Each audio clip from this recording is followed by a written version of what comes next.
It happened around midnight on a Sunday. I woke up my wife and asked her, "Can you hear what is happening outside?" I recognized the cries of people who were being killed. In the Democratic Republic of the Congo, radical ADF fighters linked with Islamic State often target Christian communities. Lamec from North Kivu province had his family torn apart when extremists attacked his village. I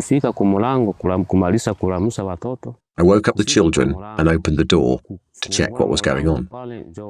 Two men who had been waiting outside my door grabbed me. They dragged me to the place where they killed people. There, I heard God's voice in my heart asking, "You are going to die, but why would you allow them to kill you?" I felt a power growing inside me. I resisted. We all fell to the ground. I knew that that was my moment to flee.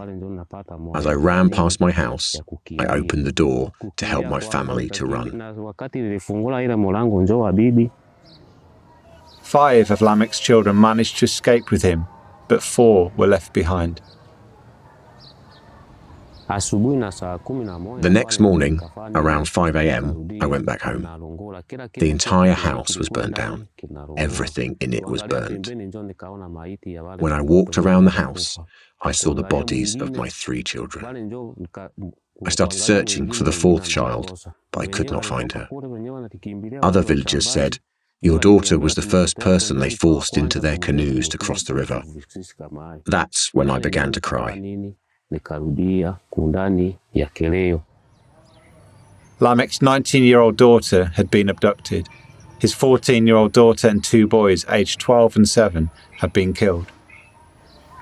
The family moved to a safer area, but Lamec and his wife remained traumatized by what happened to their children.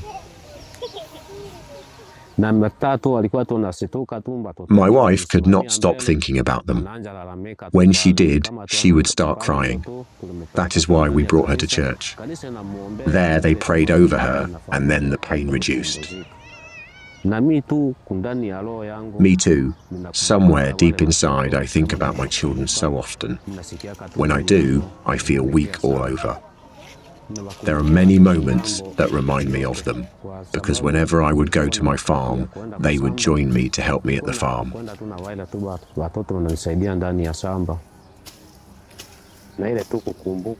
There is a song that I sometimes sing to comfort myself when the thoughts of my children keep coming back to me. It is you, only you, Lord. There is none like you. There is no God like you.